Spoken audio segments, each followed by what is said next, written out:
Welcome to part 3 of this Patron-only reading of the Dead Sea Scrolls and Modern Scholarship by Solomon Zeitlin with commentary.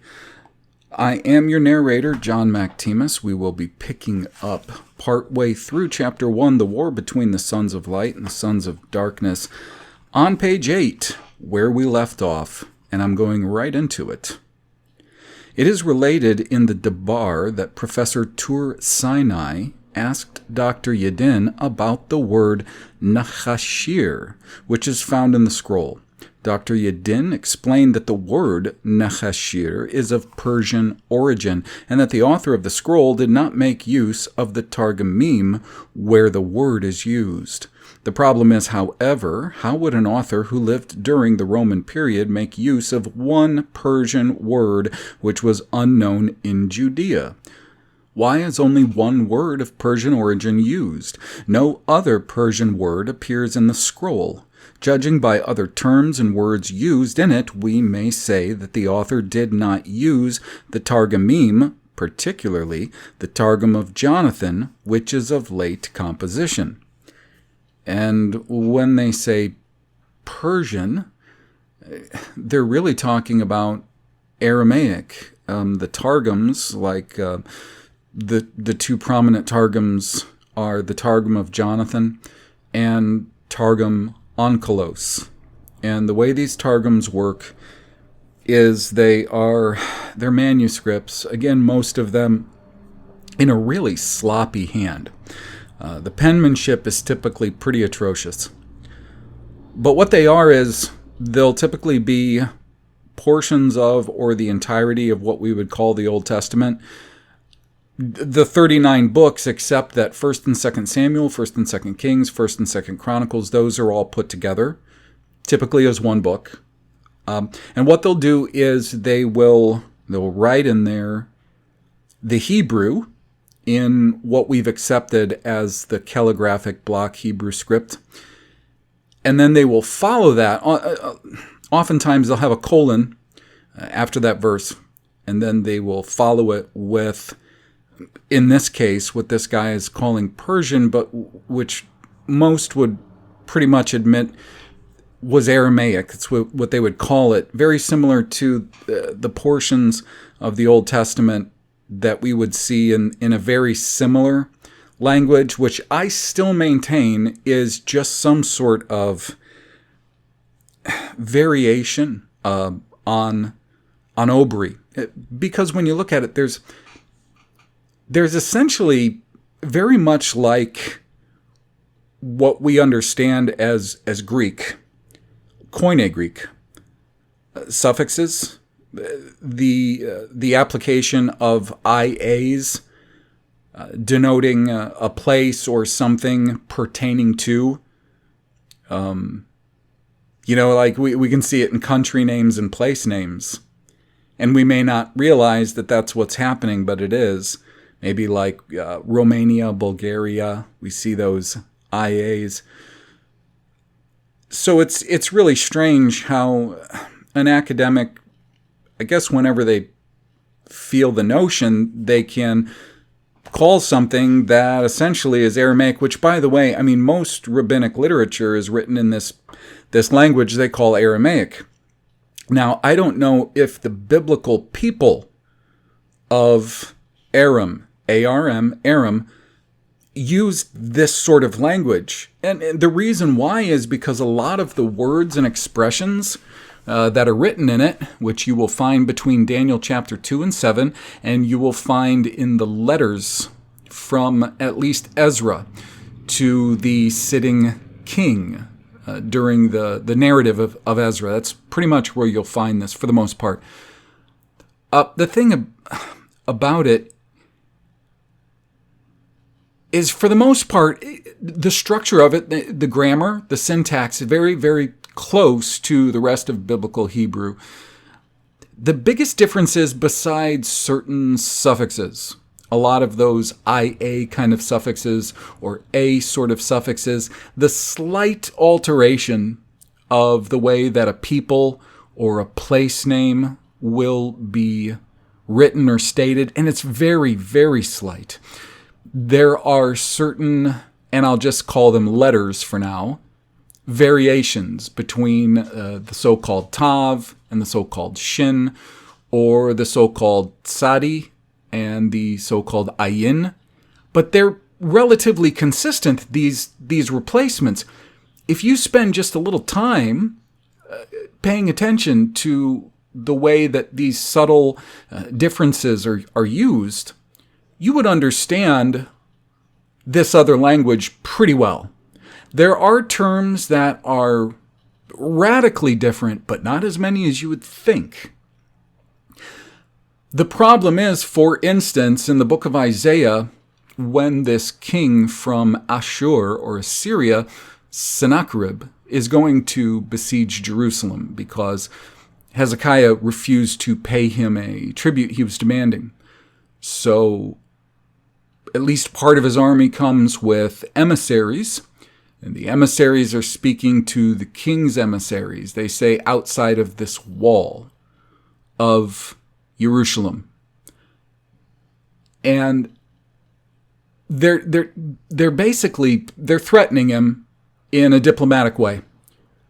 The men of Asher. And I hesitate to call them Ashuri, and here's why.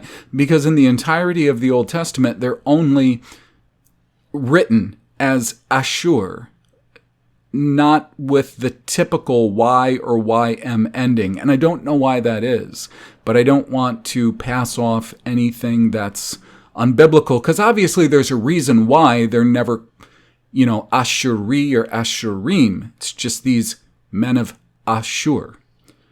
So they're, in a diplomatic way, they're threatening them, but they're using Oberi, which was the language that these people of Yehuda or Judah spoke.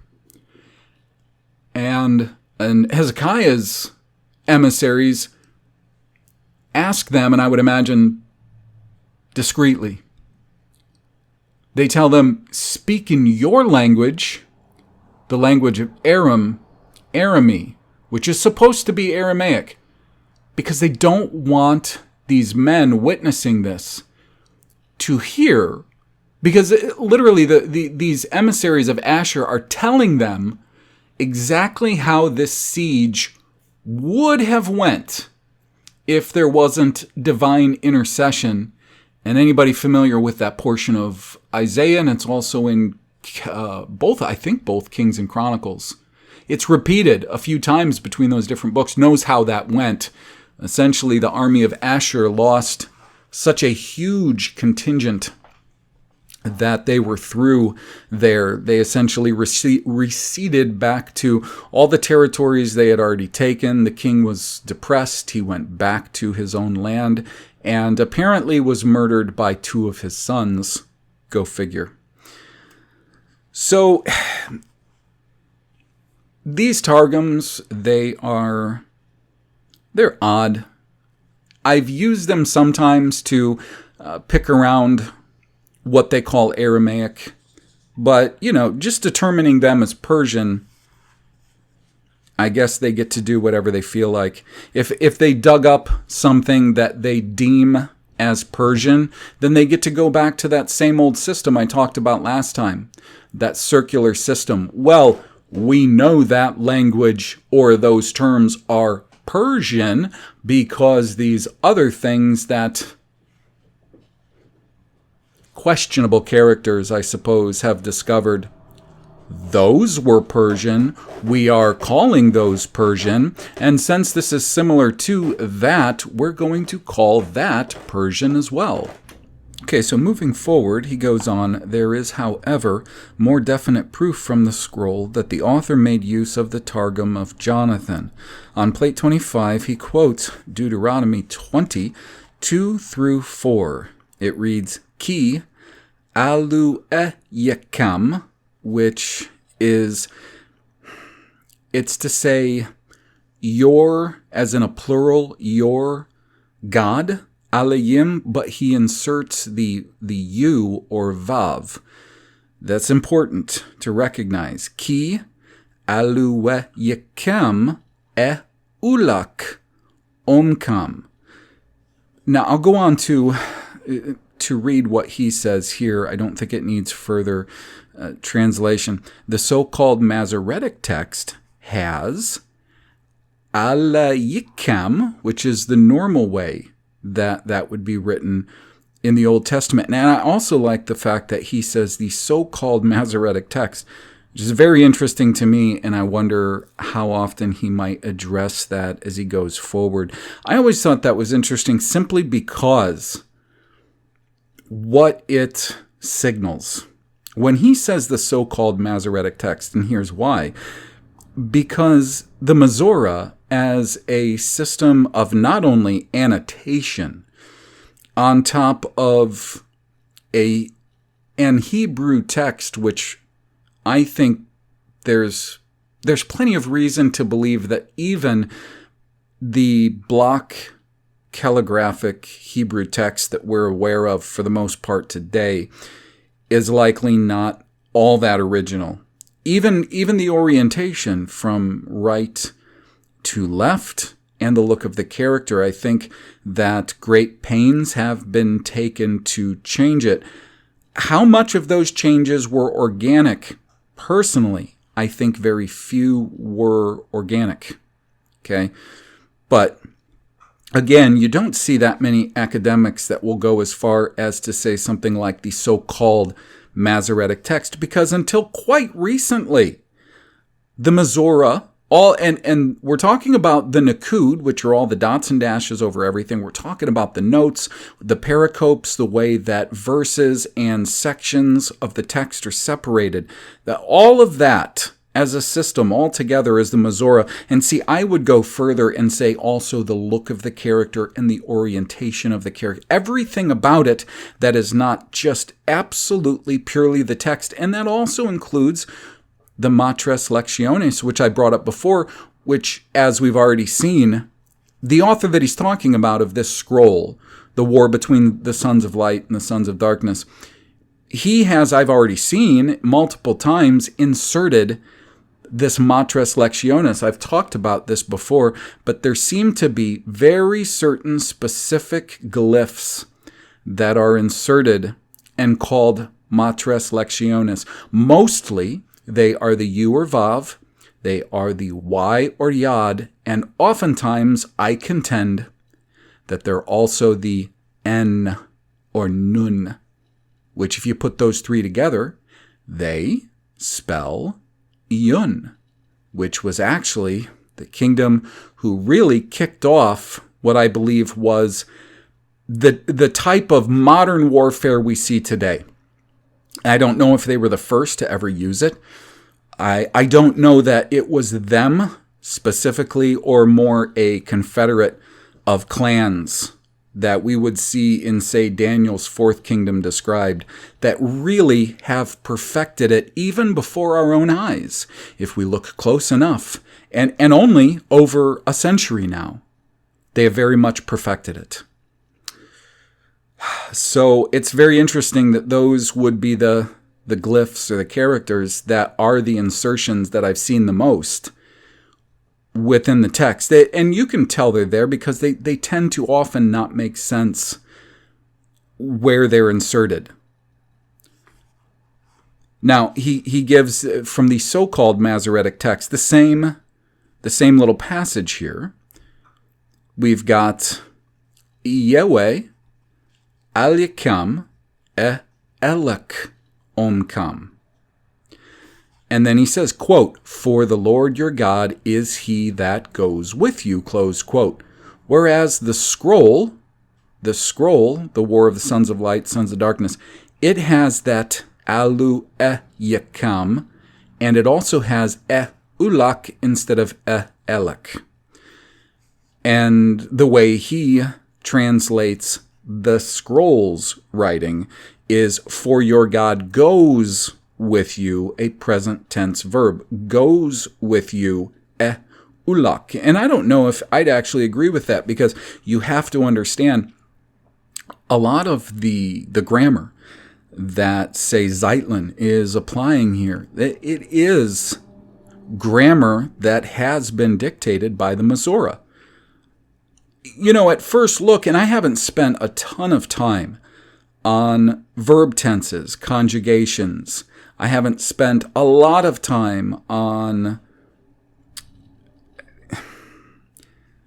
all of the subtleties of prefixes and suffixes. I recognize them. I know they're there. I know they're affecting the text. I'm not convinced that they affect the text in ways like what the translators use today, which, again, mostly is based on the Masorah, although you have to understand English translations do depart from that as well because it was a process.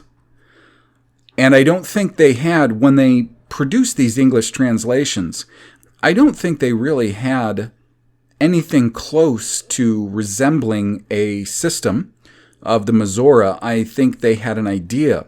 I think they knew what they wanted to do to the original text in order to get them from point A, which would be the original text, as it stood before any change was made by anyone for any reason at any time, to get from point A to, well, I guess we'll just say point Z, which would essentially be the finished version that we would see in like the King James Version, because essentially every other English version has followed suit from that.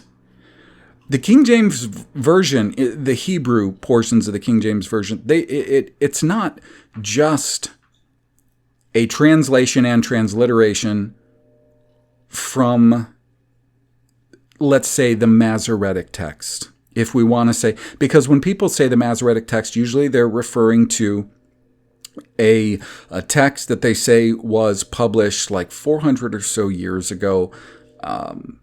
From this, there's Mikreot Gedolot, and then there's another one that they say is like the second rabbinical text. Mostly this Mikreot Gedolot became the Masoretic text. It's very misleading, of course, to say the Masoretic text. And again, strange that he would point that out. I will move forward.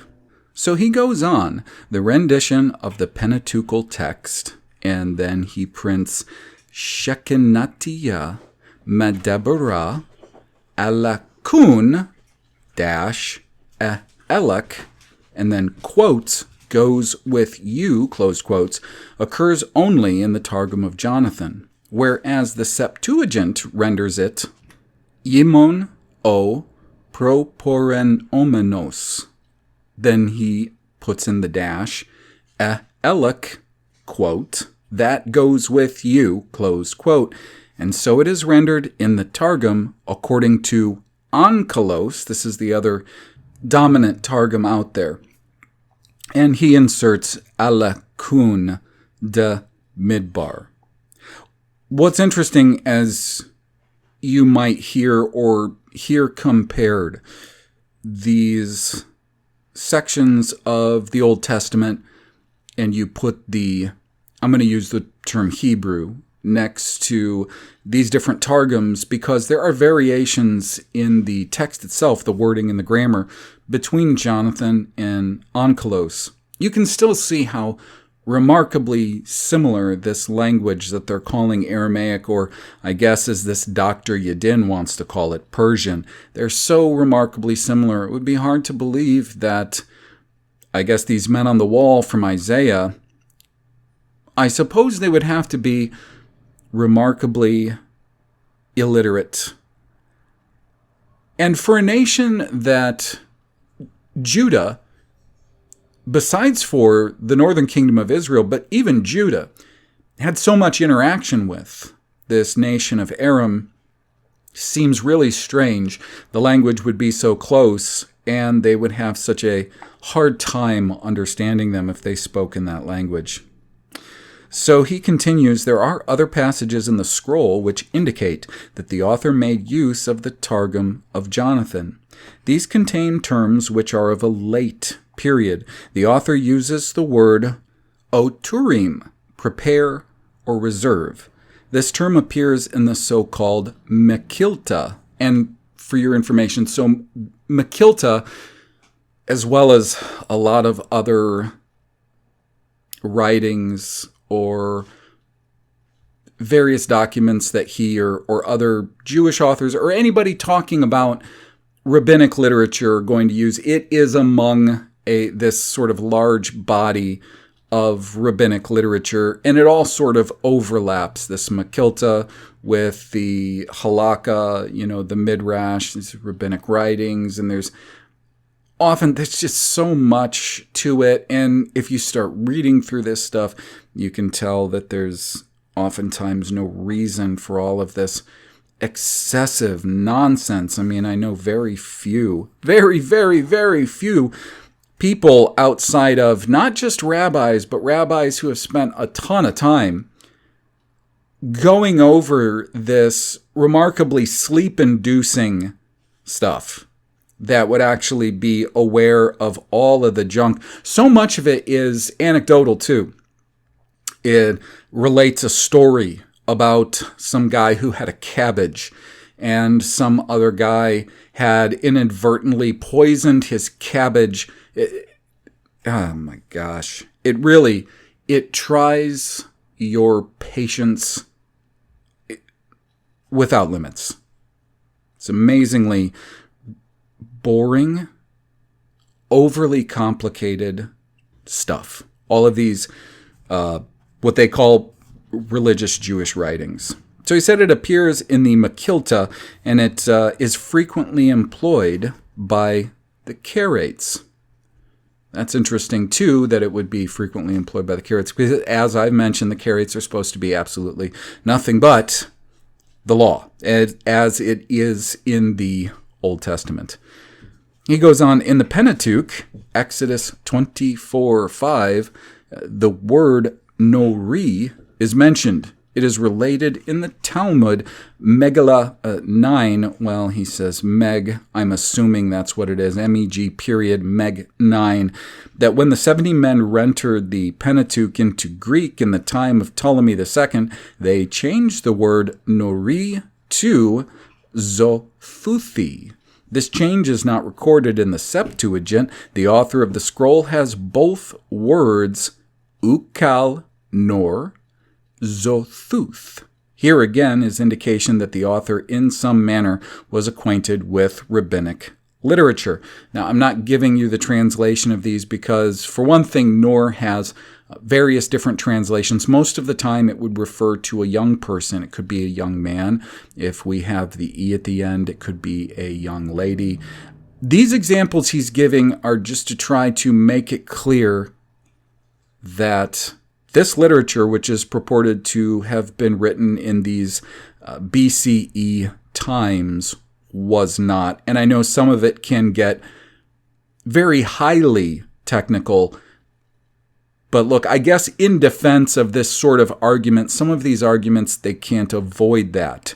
You would have to do that, lest some other very competent academic should come right up behind what you've just done and tear it apart because you're not supplying these highly relevant and also often highly technical arguments.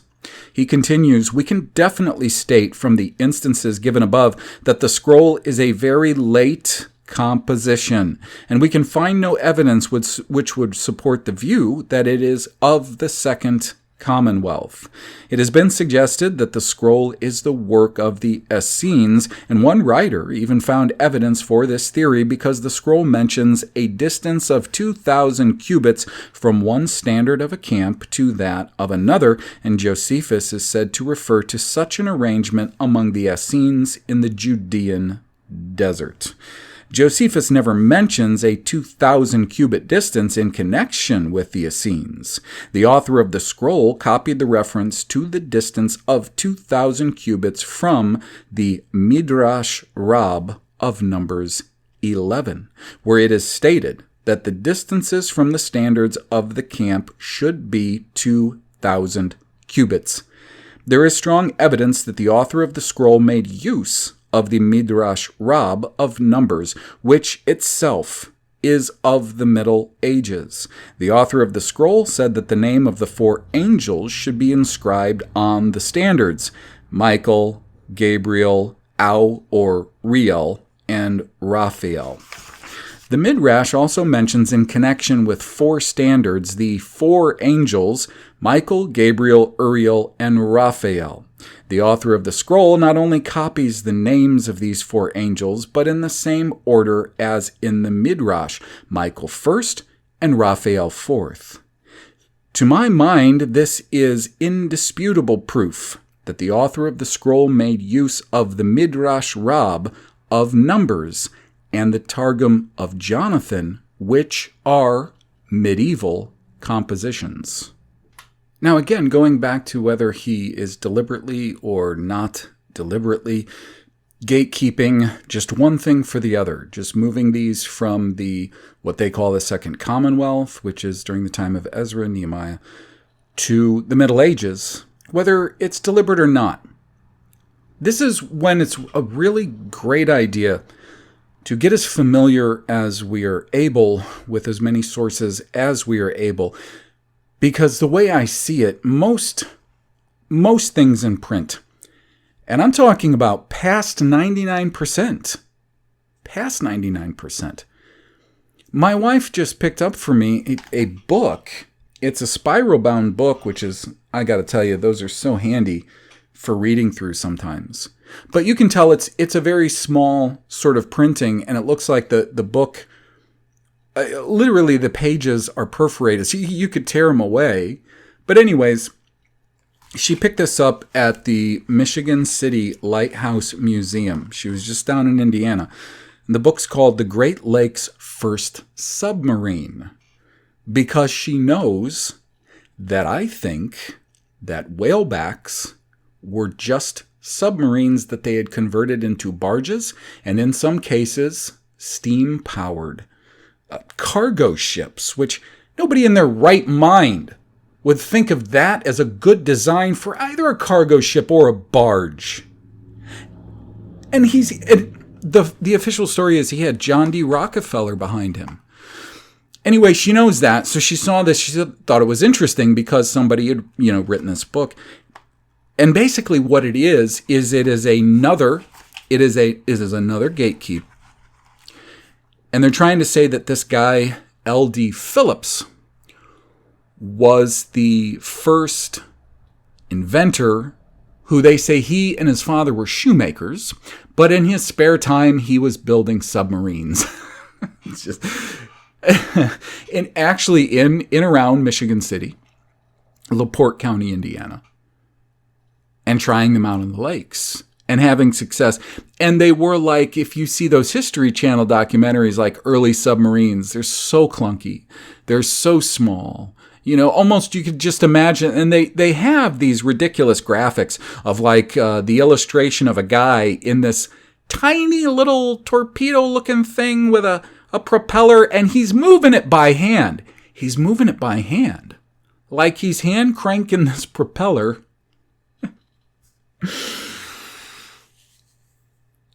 The whole point is to give us this idea that man, who you should know just from yourself, if you know yourself, you know that if there's a concept that you can grab onto, you are able to grasp, learn that concept, and to even develop it and perfect it in a relatively short time.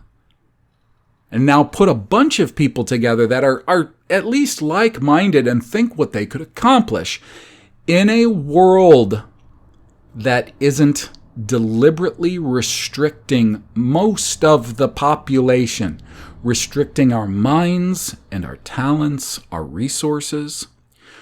Put them in an environment that doesn't have all of those restrictions. And it is inconceivable that man wouldn't already have, after, let's even just say, a few centuries of existence, have developed very advanced techniques, knowledge, technology, so on and so forth.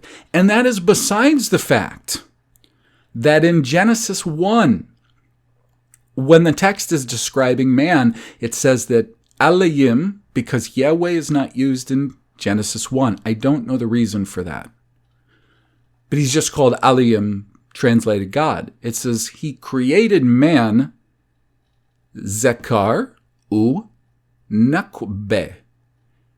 And they want us to believe that those words sometimes mean male for Zekar and female for Nakbe, though you will find that exact same word in many other instances throughout the Law and Prophets.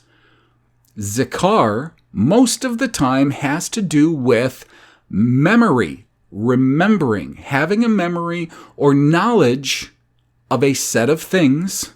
Now, whether that implies that man literally was created in a state of, think of it like hitting the ground running. What do I mean by that?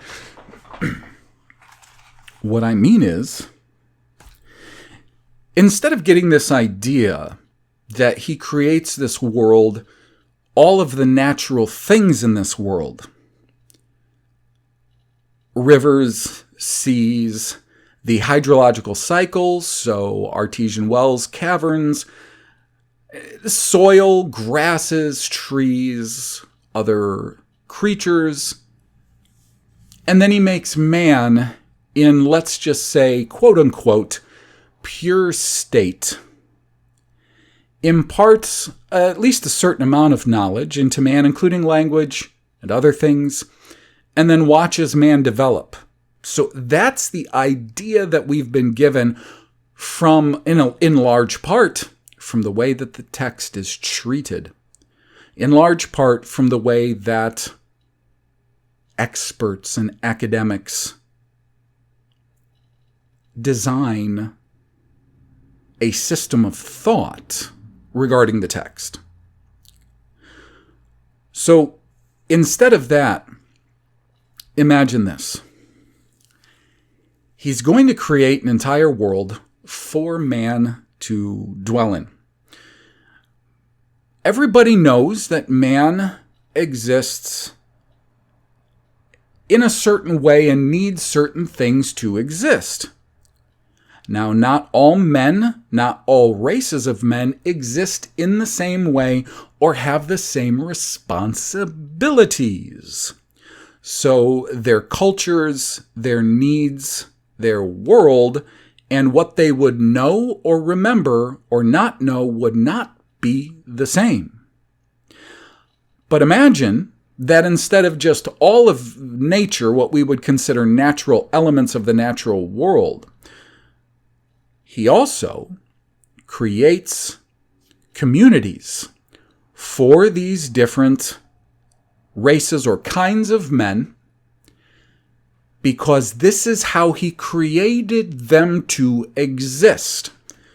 Not a better and worse, not a higher and lower per se, a different.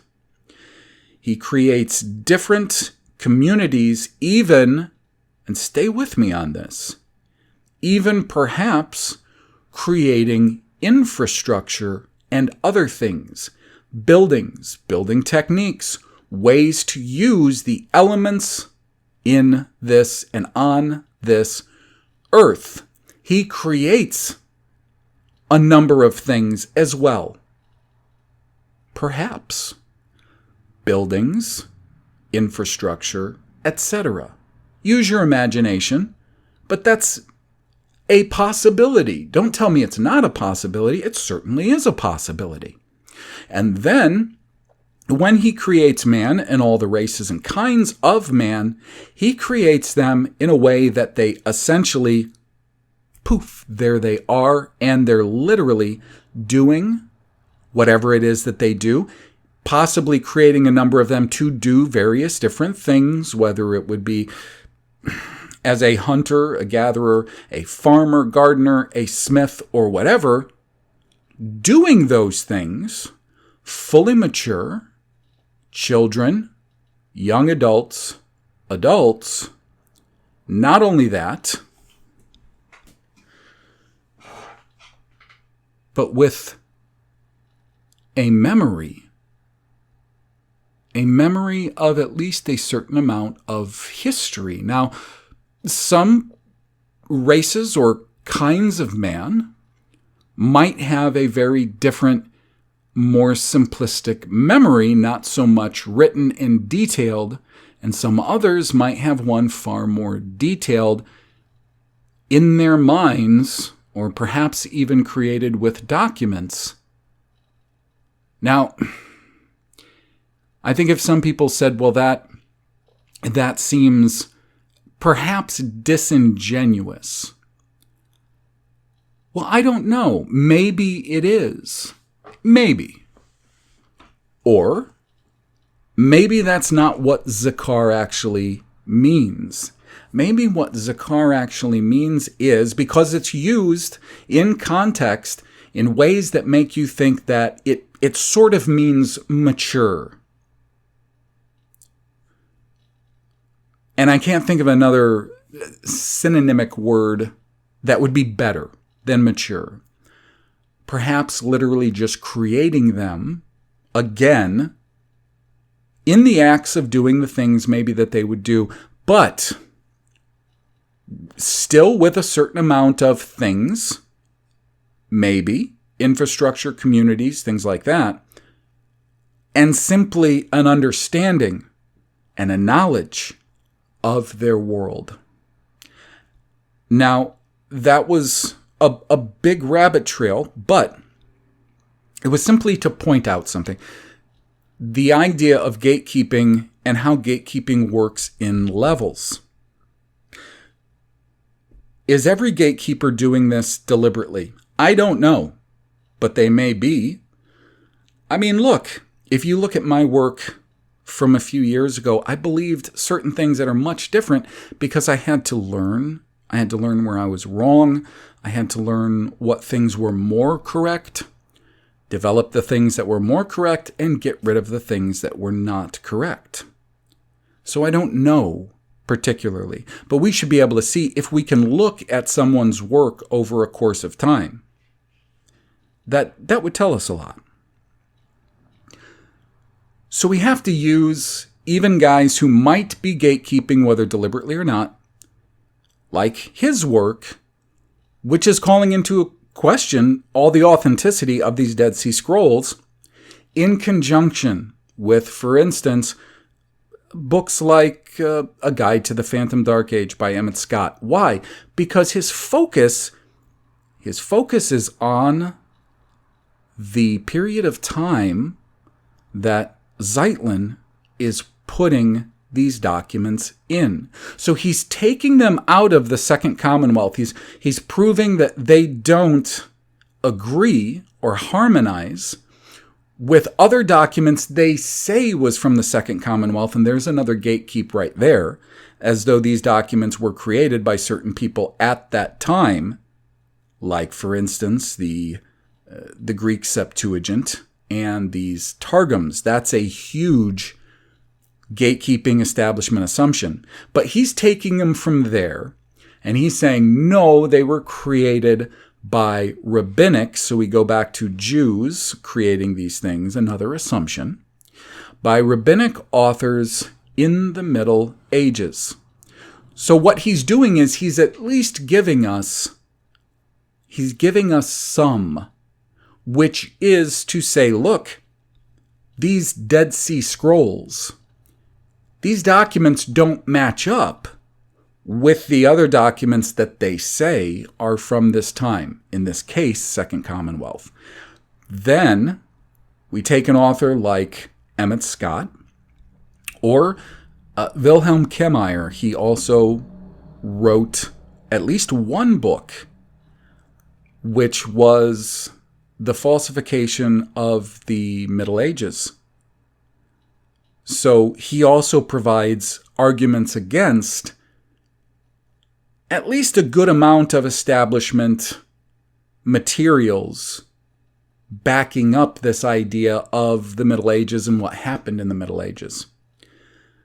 And it's a lot of work because essentially we have to pull from so many different sources. All of them seem to be gatekeeping in one way or another, or if they're not, because I don't want to just accuse people I don't know of deliberately gatekeeping. I don't think that would be purely honest, because they could sincerely just be on a route, and whatever they wrote at that time was one stop along their route. But again, we have to go back to this rule about how many things actually get published and distributed. You can get Guide to the Phantom Dark Age on Amazon. You can also get Kameyer's works on Amazon, but none of them in English, all of them in German. It's only recently that amateurs have been trying to translate these works successfully from German into English. We have to pull from so many different sources, but all of them right now doing what we're trying to do, figuring out what's the real story. I just want the real story, no matter what it is, no matter what the implications are, no matter what they say about me, what they say about the world, what they say about life and death, eternity, even if they don't say anything and they leave us still with mysteries. I just want to know the truth. That's all I want. And in order to get there, we're forced to pull from so many different sources. And I got to tell you, I hope so deeply and sincerely that this sort of thing is never, ever, ever allowed to be done again. This sort of warfare is, I think, the most destructive, insidious, soul-crushing type of warfare. It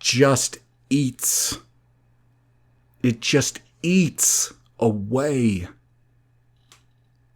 at people, at real, living, sensitive, creative beings. It eats away at them inside. Whether they know it or not, whether they can articulate it or not, it just eats and eats and eats at them. Because if you are anyone, and you don't have to have any sense of any of these things that I'm talking about. Let's say you're just kind of a regular person, and you at least are a genuine person. You're a genuine person. You don't know much of anything about anything.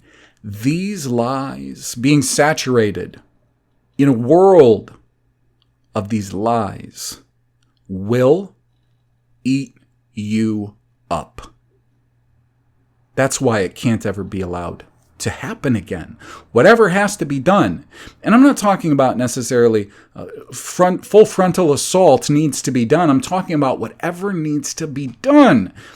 If it's to find out exactly what the law is, and that's the way that man is supposed to act, behave, if that's all men, if that's some men, how is this whole system of creation to function in a good way as it was designed to function? The responsibilities on the responsible parties, and all acting and being in the best way they can.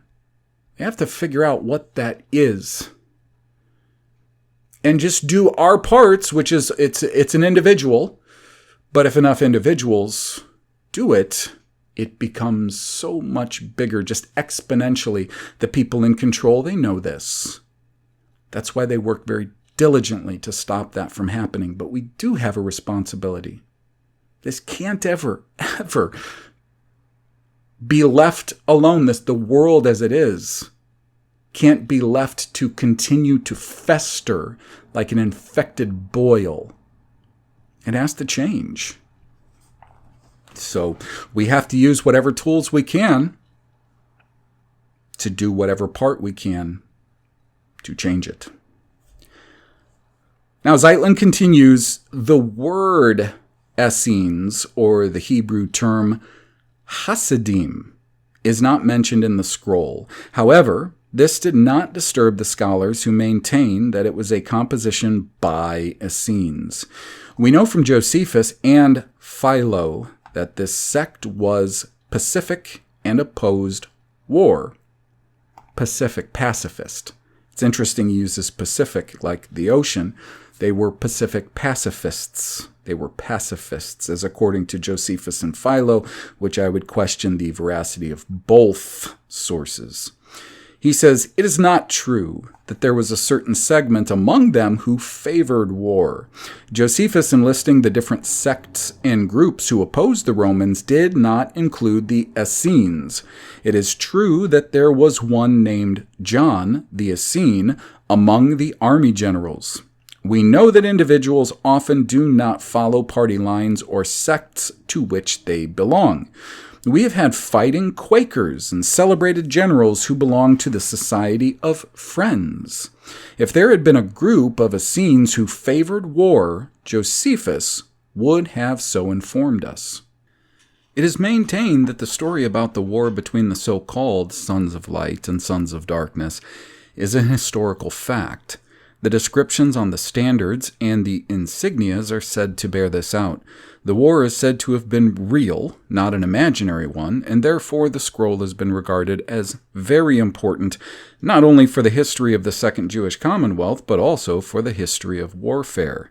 As we have shown from internal evidence that the scroll is beyond doubt a composition of the Middle Ages, we can rest assured that it records an imaginary war and is a creation of the fantasy of the author. Many fictitious narratives were written in the Middle Ages, some by Jews.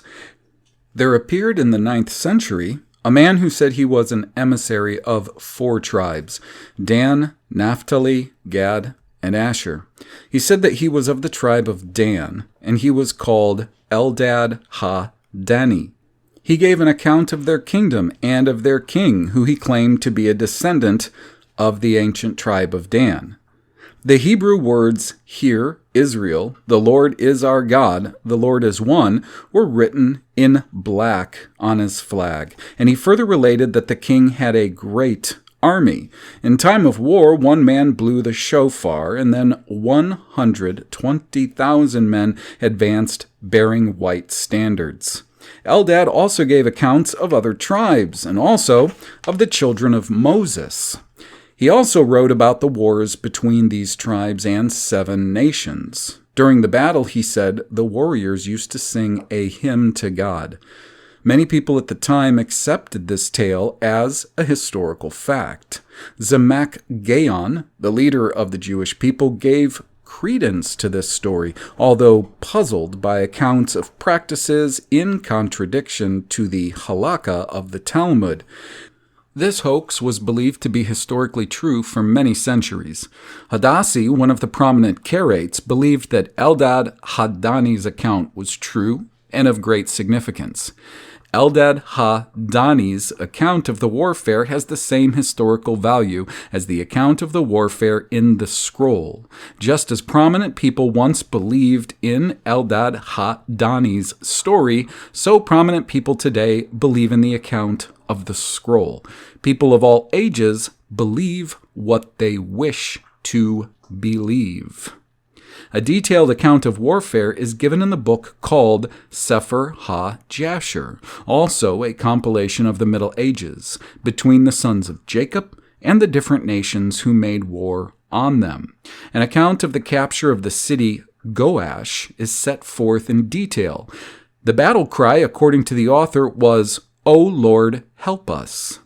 A description is given of the ceremony at the elevation of Joseph to the position of vizier to Pharaoh. He rode on one of the choice horses of the king, while the parade of thousands who employed different instruments marched behind him. 5,000 men with gleaming drawn swords marched in advance. 20,000 of the nobility, girded with skins covered with gold, marched on each side of him. Some may have accepted this as a historical narrative of the life of Joseph.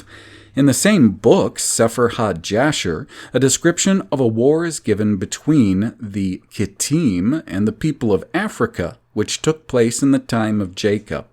This description is based most likely on the stories of the engagements between the Romans and Hannibal.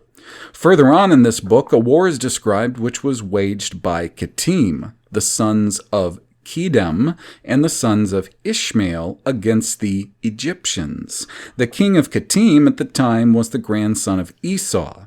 These stories of warfare between the Kittim, the sons of Kedem, and the Africans and Egyptians have no more historical value than the description in the scroll of the war between the sons of light and the sons of darkness, where the names of the nations of Kittim and the sons of Ishmael are mentioned. The historical value of this scroll has no more validity than the description on the standards given in the Targum of Jonathan, or than the account of the wars in Sefer HaJasher, which some scholars have also assigned great antiquity. People in the Middle Ages, including the Jews, were fond of fanciful tales. They were often related so realistically that many readers believed them to be true. As a matter of fact, some Jews believe in this type of midrashic literature. Not only wars and other worldly matters were dealt with, but what goes on in the future world was described. There is a detailed description of paradise as well as of Gehinnom. There is a midrash in which a full account is given of the rewards to those in paradise and of the punishment of the wicked in Gehinnom. Referring to one of the notes that I made as I went through there, which, by the way, isn't it something? 65 years ago, this apparent Jewish author is telling us, he's giving us the reason. Why is there so much evidence against internal evidence, which is where you're going to find most of that evidence? Forget about the so-called experts and them dating any artifact, any scroll, any stone with apparent writing on it, a book, whatever, you name it. Forget about the external methods they use, which is pretty common, or doing comparisons, parallel comparisons. We're going to date it, and that's arbitrary too. It's almost entirely internal is where we can find all of this evidence. Now, it takes longer, and people really have to dedicate some time and energy to this. And I think the reason for that is oftentimes it's far easier to invent something that is a ridiculous fraud, and then to have a number of people who are considered respectable academics or experts in their field lend veracity to this thing. That's far easier to do. And if you have nearly unlimited resources, as far as wealth, you can pay people who are pretty well competent to do these things. There's almost no saying how much you could produce of just garbage, even stuff that might seem quasi-reliable, I suppose, or veracious, truthful. All of those things are going to take somebody who will have to work generally outside of the system. And that's, of course, one of the big problems here is we see this guy, Solomon Zeitlin. He's not working outside the system. He has been employed at multiple times to write articles for Jewish Quarterly Review. He is still supported by the people in this, the college that he mentions that was there in the occupied state of Israel. He's not outside of the system, and of course that should be worrying. Absolutely should be worrying, because the powers that be in this system, who is producing all of this garbage to try to mislead us about virtually everything, they won't stand for someone who, in their eyes, they are empowering because a professor and an academic and a so-called expert in these lauded fields that have become far too lauded and given far too much respect, way more than they deserve. They're not going to stand by and see, we gave these people their prominence, their power, their position. We've allowed for ugly, chubby, pathetic little men to get an attractive wife, have children, and yeah, I know they're not all, but a lot of them. And these academics are often so fucking pathetic. as well as not just the academics, but the people working in the professions that you have to bow down to. They're pathetic people. They're oftentimes cowards, because not all of them are in on it. A lot of them aren't. But they're cowards.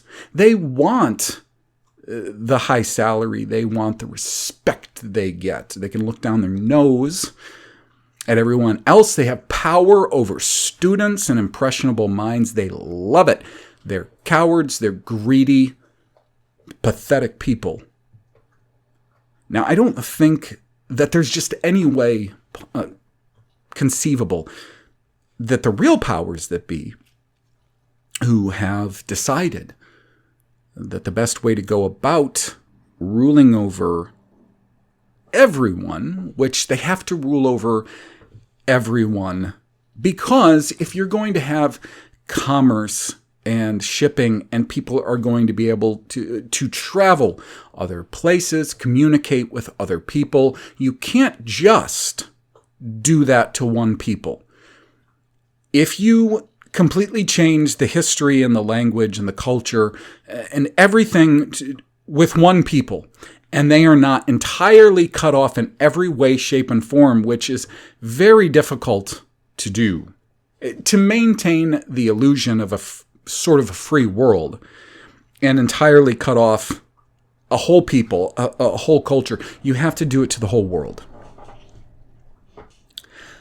They're not going to stand by and let any academics who are supported in any way through grants or simply just by being employed by a college university, major publications like the Jewish Quarterly Review, they're not going to stand for that. So, of course, we still need to be highly suspicious of Zeitlin. We have to be highly suspicious of Fomenko. I'm more suspicious of Fomenko than maybe anyone else who has done work in this field, because for one thing, he's just so universally pushed by the Tartarian mudflood reset people. And he's still employed. He's always been employed at Moscow U, prominent academic.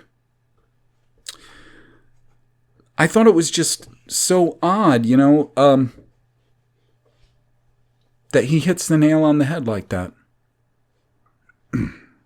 And maybe that should just speak to the pathetic state we find ourselves in, where that really is an accurate characterization of most people of any race, sub-race, ethnicity, stripe, economic level, within the slave class, at least, is that people believe what they want to believe. And he just underscored that.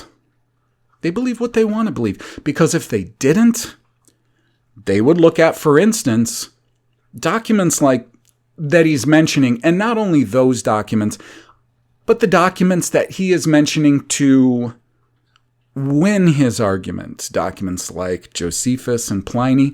They would look at those things with a critical eye, and they would say, this is ridiculous. This isn't the way that anything happens. I don't care if you want to believe everybody was wearing bed sheets around, or were living far more common, untechnologically advanced lives.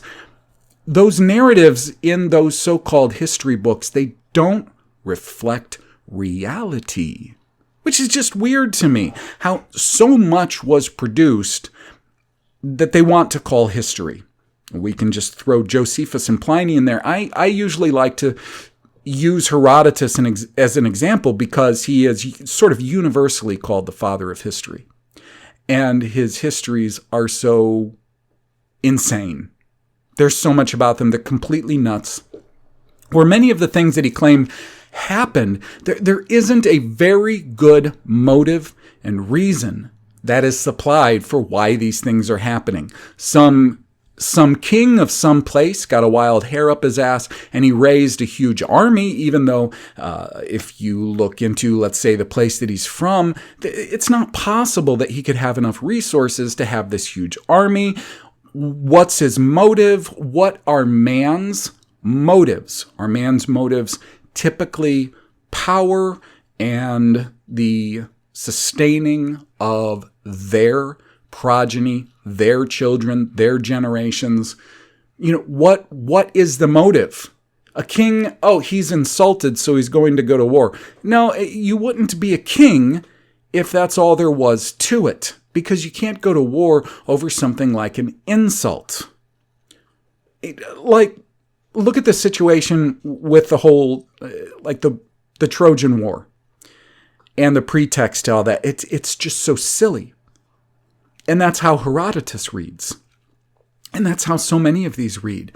And I guess I sit in wonderment how anyone would put up with academics that keep citing these things as history and not read it themselves and say, this doesn't even sound like reality. This isn't reality. I don't care if they were dressing differently. I don't care if they didn't have cars. This isn't reality. If you take people from this modern world, a bunch of people, a group, you put them on an island and now they have no technology. None.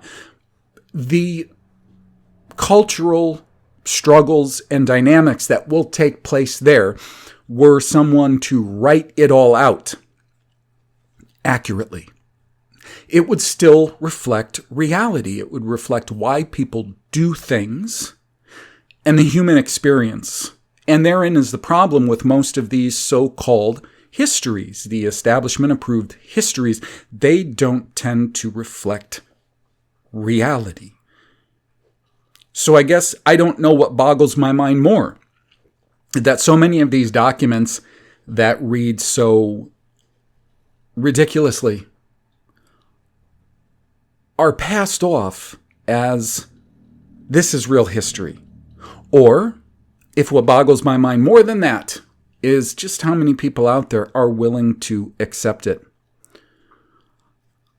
I have found that not just with those things, but, when we get into spiritual things, especially spiritual things, if we're talking about life, death, hereafter, the state of us, what the state of us might be in the future, I have found that almost without fail, there are very few people who will go the route of, no matter what it is, I just want to know the truth. No matter what. No matter if there's not an afterlife, and I don't get my own cloud, and I don't get paradise or whatever else, I just want to know the truth. That is the extreme minority of people that will go that route. Most people are attracted to whatever religion or spiritual belief or philosophical belief based on their own desires. And they don't grab onto one of those beliefs because at first it stimulated their desires and then they try to dig for the truth. Now that happens to some people, again, a severe minority, and when it does, they tend to leave that sect. The problem is, most often, they just find another sect that reflects their desires, but just doesn't sound as weak as what they just came from. It's always the same story, and it's not a complicated story. People tend to go after what they want. They tend to pursue their own desires, even in the face of a lot of evidence or overwhelming evidence that their desires are not founded on any sort of fact or evidence based on reality. So let's continue. Undoubtedly, those who maintain the antiquity of the scroll will find parallel words and phrases in the scroll and in ancient literature. This is to be expected as a matter of fact. We find phrases and words, let us say, of the 18th century, parallel with phrases and words in literature of the 8th and 9th century. Some maintain that the forms of arms said to be used in combat by the Sons of Light resembled those used by the Hellenes and the Romans. Even if this were true, it is no indication that the scroll is of the Hellenic or Roman period. The author may have read books or heard stories about previous wars and copied some features in them, even to appropriating as models their weapons of war. It is related in the book Sefer HaJasher that when Pharaoh heard that the Israelites in Goshen were not following his decrees, he decided to go personally to annihilate them.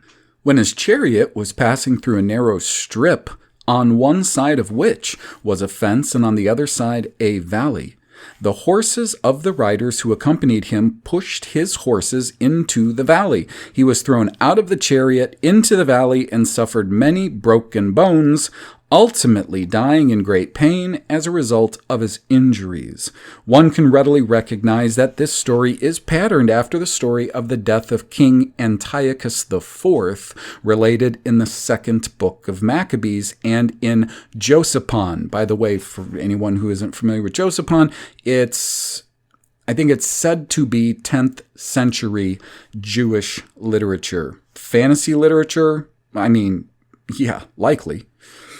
So he continues, Jewish authors of the Middle Ages in writing stories made use of previous tales and embellished them by their own fanciful imagination. The author of this scroll belonged to this class. And by the way, I made the note as I was reading through this the first time, when he talks about the words and phrases from the 18th century to the 8th century. It's interesting he picked the 18th century, but my note was, in what language?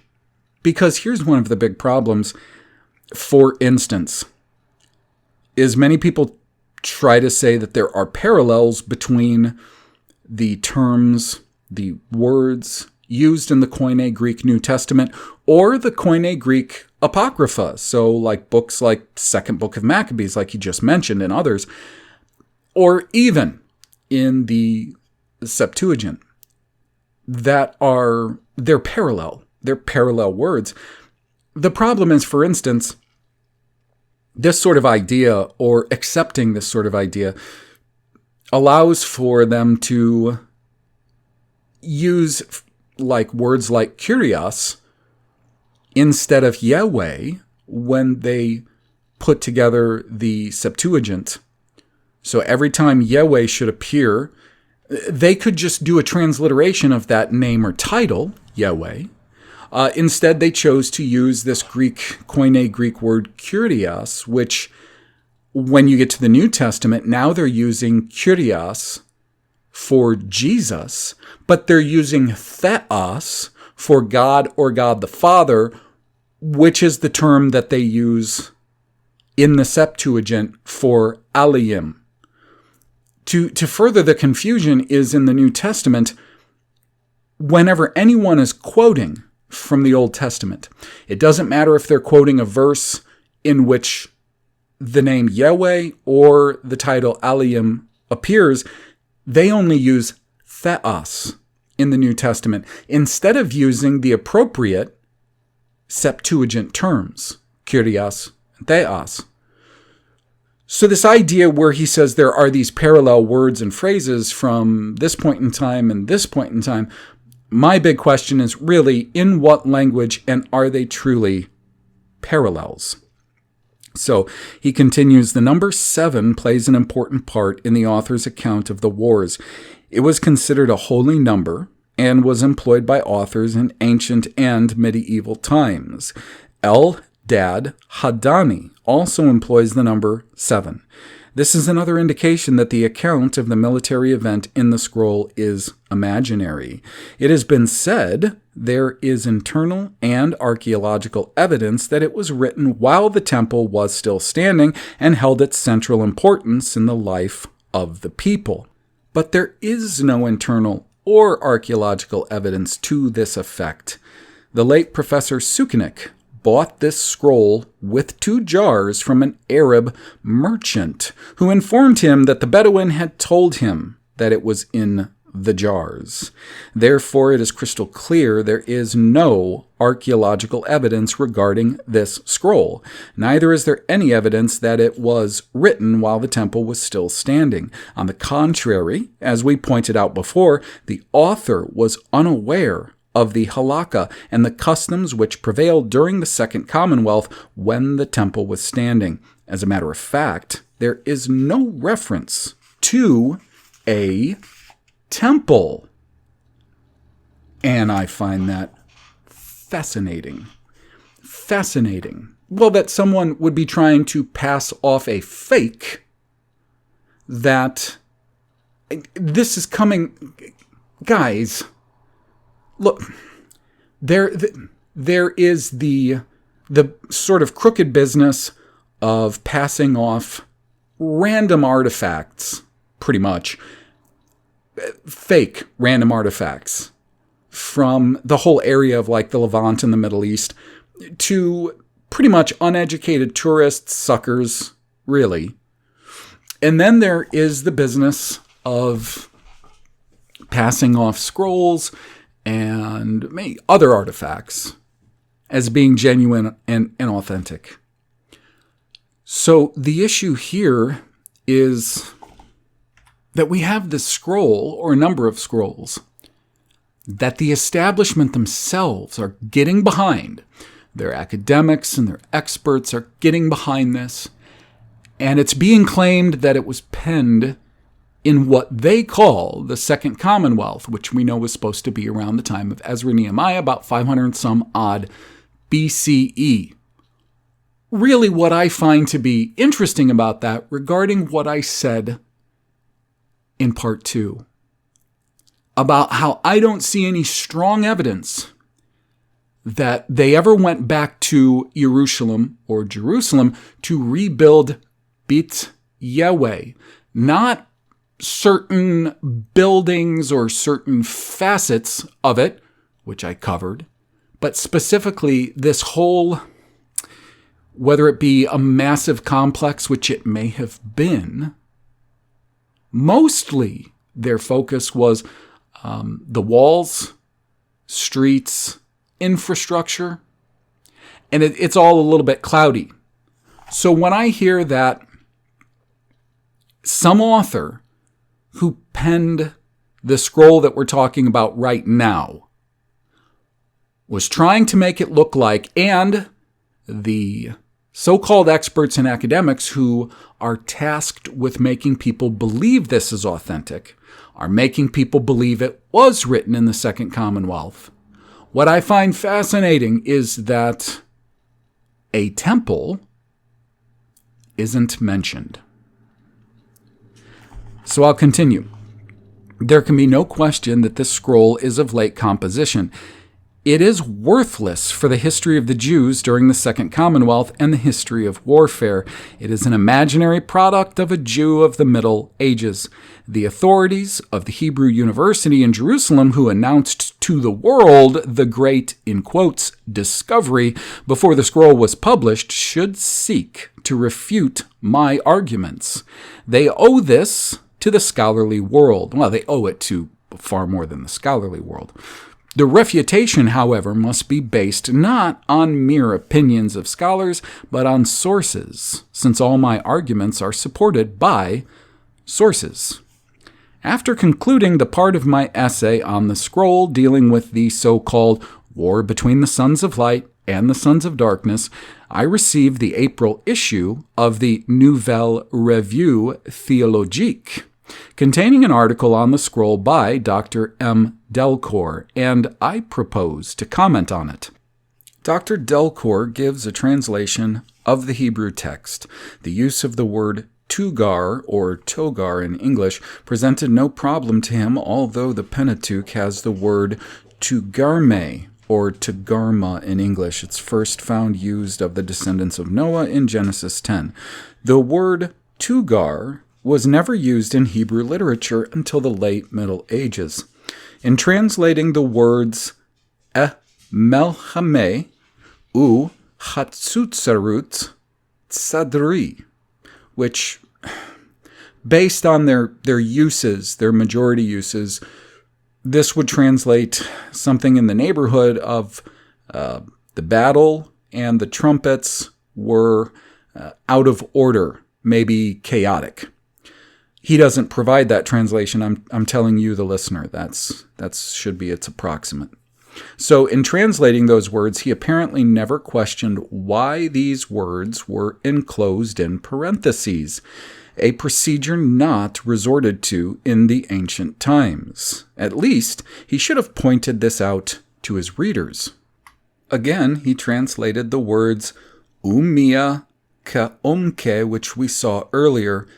And now, Zeitlin only gives the French, quote, qui est cum ton pupil Israel. All right, and so I'll provide the English translation, who is like your people Israel. And this umia ka umke should be regarded as Aramaic and not Hebrew. Some of these words, of course, words and phrases look to be Hebrew. Some of them look to be so-called Aramaic. But as I said, the two are oftentimes so close that he could give passages of words that would be exact to Hebrew, which he would say was Aramaic, or I guess others would say were Persian, and yet others, like Dr. Strong, might actually say that it's Chaldean. I forgot for a second because in the Bible it's Kashdi or Kazdim. Probably the closest proximity today would be a name like Cassidy. It was more like that, Kashdi or Kasdim, and they call them Chaldeans. And I would imagine they made that choice to make all of this sound far more Middle Eastern. So I'll continue. Dr. Delcourt also saw no problem in the fact that there is a connecting line, however, between the word umia and the word ka'umke. The use of connecting lines was unknown among the ancient Jews. He apparently did not observe the connecting line, and hence did not call it to attention of the readers. He translates the passage alu ikam ulak ki, which we saw earlier, which of course he said in the Pentateuch would be because your God goes with you. And he continues, which is a quotation from the Pentateuch, but we did see it earlier. He translates it as in French, car votre Dieu marche, which in the French, which again, he doesn't give the English translation, would be like, because your God walks. He did not notice that the Pentateuchal text had the ulak, which is a different form, and apparently Zeitlin is going to be going with the status quo of verb conjugations. He said he didn't translate the ulak qui march, while the reading of the scroll is ulak, which corresponds to the reading of the Targum of Jonathan. Now, this next passage he's bringing up is using a bracket for questionable text, and I will describe this to you as we go. He says, Dr. Delcourt renders asher, and then the dalet brackets with a space, nothing in them, or he, yad Moshe, which again we have the inserted u there, matres lectione. And he says that this Dr. Delcourt translates it etsu della, and possibly what he's saying is he wants to put in Torah in those brackets, par la intermédiaire de Moïse. So what he's saying is that he's translating it somewhere in the proximity as and those of the Torah by the intermediary of Moses. The text has a D or dalet, and then the line is broken, and following the break is an E or he. Between the dalet and the he, there is space for two letters. If this conjecture is correct, the text would read, Ka'asher deber b'yad Moshe, or as the Lord spoke by the hand or through Moses.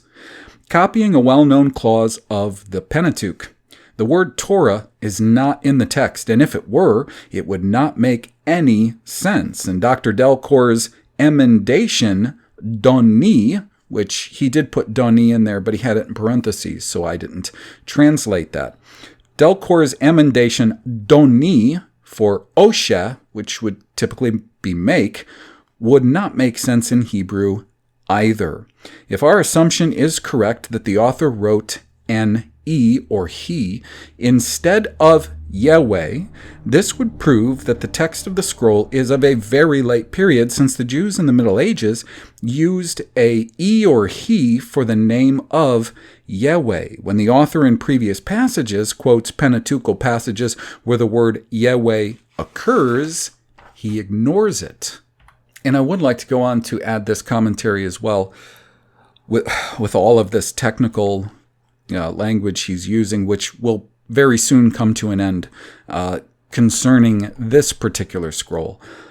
One thing is this, that he's not pointing out, is that, for instance, single glyph words, truncations, are never to be found in the Masoretic text, as we have it. Not any Masoretic text that I've looked at can you find that. The only time you can find single glyph or single letter, if we must call them that, is when it's signaling, for instance, a cantillation, mark or sign for coming to the end of a passage, signaling something beyond and outside of the text. It's entirely Masoretic. You'll never find that in older just any of the texts that we have, that any of the modern Bibles that we use are based on. You'll never see a word that is simply a single glyph like we do today in modern English and other languages. We do have words that consist of one letter. Now, Zeitlin continues, the translation is not only arbitrary, but faulty. In many cases, Dr. Delcour did not fully comprehend the text. To give only a few examples, he translates the word otutrim as voluntaries or volunteers, which is wrong. And now, if I search that in the Old Testament, the Hebrew Old Testament, the only close words to this, it appears one time as entreat, to entreat. So again, what lexicon exactly he's pulling from, or if this is purely Aramaic or Persian, or of course Chaldean, that's tough to say. He goes on. The words Noor Zo'othuth he translates as garçon jeune, which would be young boy. He did not notice that the Hebrew text was tautological. The word Zo'othuth is a repetition in meaning of Noor. Now, I can't find the Zo'othuth in any of the Masoretic texts, so again, probably looking at another language here. The Hebrew passage U Itza Men Eshor Etikun is rendered by Dr. Delcour as follows: Sortirant de la porte du leu au deu razid, which would be, will come out of the gate of the place where God dwells. Now, in Hebrew, the uyitza would be to go forth. Min, from. Eshor, could be gate, could be hairy goat. It's up to you. Now, etikun, etikun is translated as in the midst or the house and a few other ways. So, who knows? I'm sure Zeitlin will be able to go any which way he wants to with this. So he continues, he took the words shor etikun to mean the gate where God resides, which, I mean, it'd be close based on, popular renderings of these words, because he did not know the words should be rendered the middle gate, which again, I mentioned that too. Could be.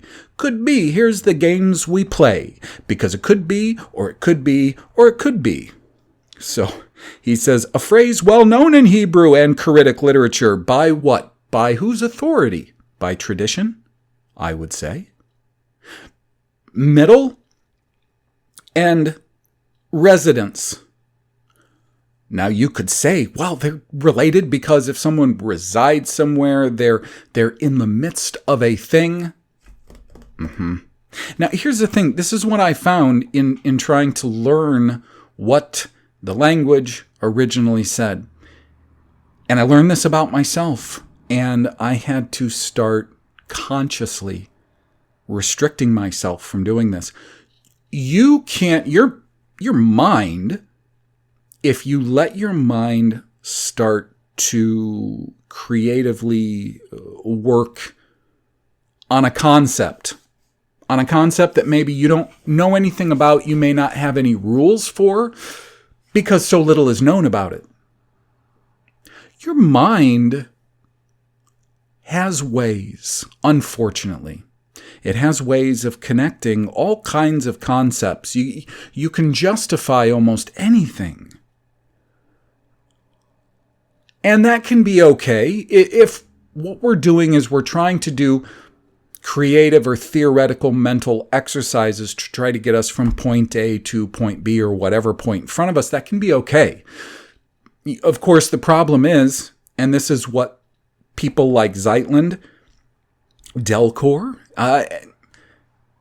pretty much any establishment academic I've ever heard, they won't go those extra steps of trying to harmonize these roots, the roots of the words, with other occurrences of almost the same or similar words or roots.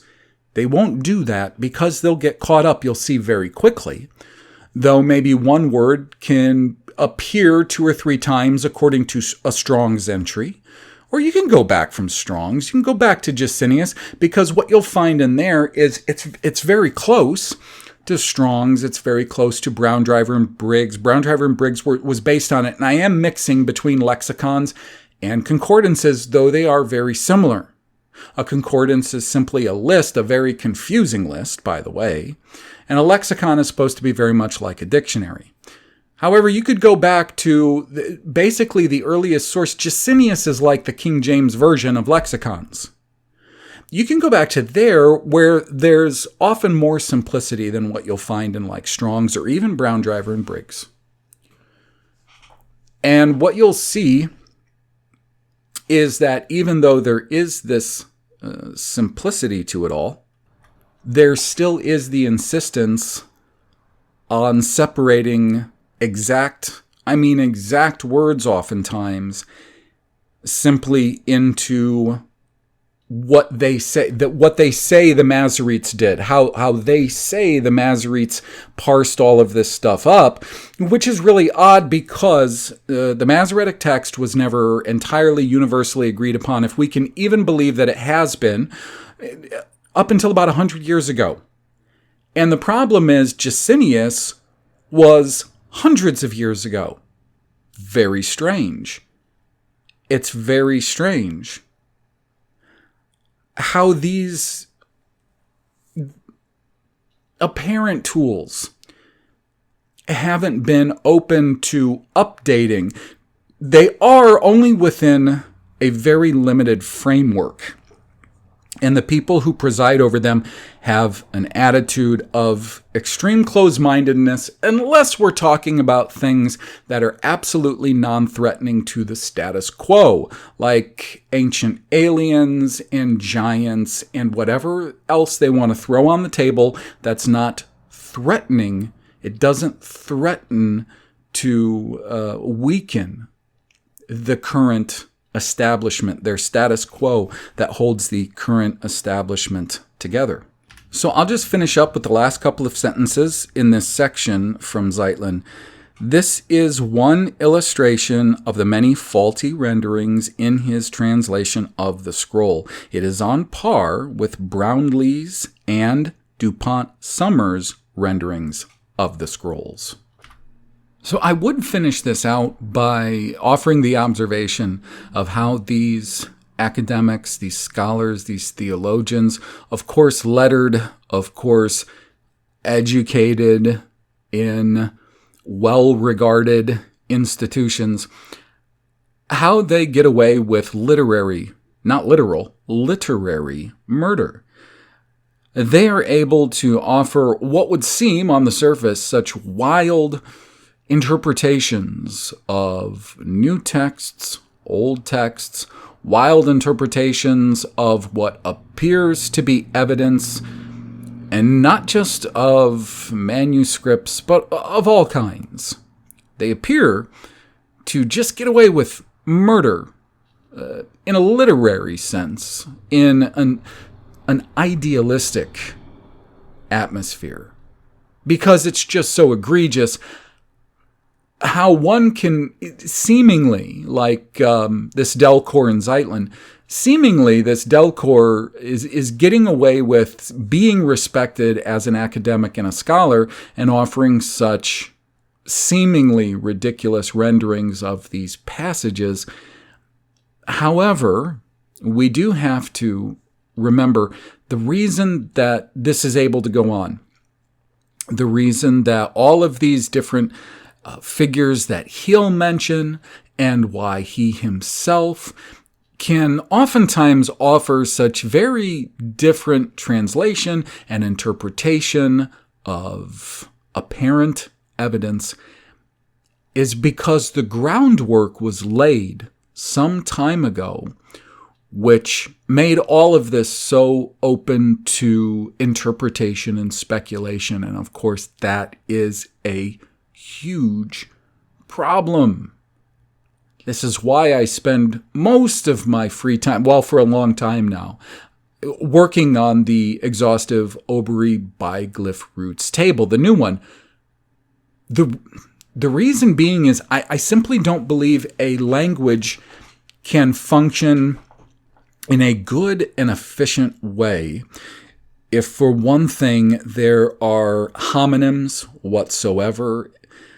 So, words essentially that are the same words, they have different meanings. Homonyms, you can have some synonyms, I suppose, because we start getting into things that are like genus, different kinds and stuff. So synonyms are not the worst thing, but, homonyms and antonyms, words like that. The problem is they suggest that you can have a word in a language, it's spelled exactly the same way, and that you can use it at one time in a very, very different way than at another time. This is so terribly bad for having your feet planted firmly on the ground in understanding. You want to understand.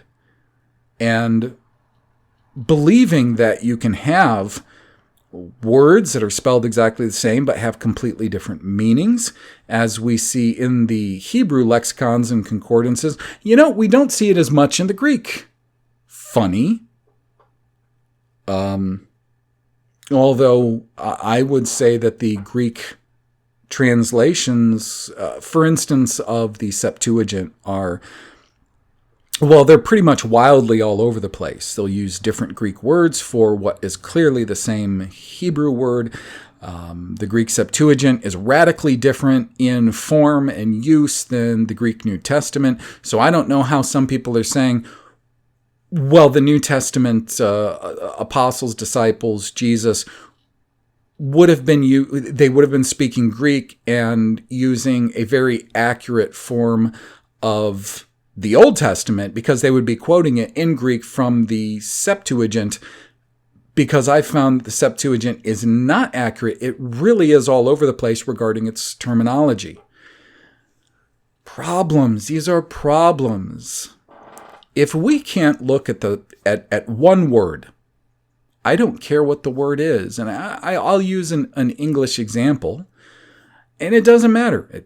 If we can't look at the word key, dog, it doesn't matter. Whatever the word is, and know that every time that word, using that combination of letters, is going to mean the same thing all the time. Now, whether or not we can use that word as a noun and a verb and a descriptive or attribute or not, that's a different thing. And I don't have a problem with that because I also think an efficient language should express whatever a thing is, in a sense, should express what that thing does. And therefore, you would have the attributes of it, the descriptive of it, and what it does all in one form and in one word. And you could simply adjust slightly in the text with prefixes and suffixes and context, whether or not you were stating this as an action, a thing, or an attribute. And of course, sometimes you'll also have the outlier words, which might be used as conjunctions or questions, since you don't have punctuation in Hebrew. You don't have punctuation in Greek either. So you can have words that indicate whether something is a question. You could have words that could indicate if something was an exclamation. That's fine. You could have words that would indicate when something should be paused. If when reading a long clause, you would want pauses within that, you could have that as well. Nothing wrong with that. And I do have the suspicion that that's exactly what we see in Hebrew, but that's not what's being told to us is what's happening.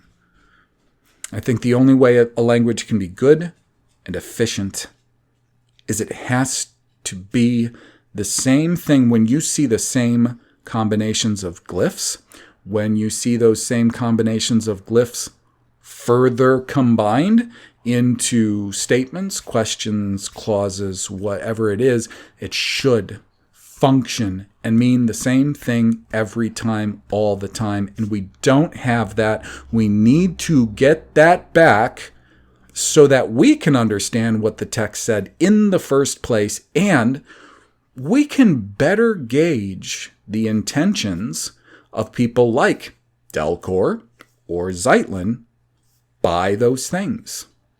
It's so very important. I can't stress that enough. So I'm going to end this part 3 here, and we'll pick up part 4 it will be the start of his second section in this first chapter, going in a little bit different direction from Zeitlin from there. I know there's a lot of technical stuff in there, and I had to kind of go out of my way, since I don't read French, to get the translations of exactly what he's saying, but that's what I'll continue to do as he continues to do this. Obviously, this book is being written to people who might have been far more educated than your common man on the street, but we're going to make it as understandable as possible. So I will see you then in part 4. Take care.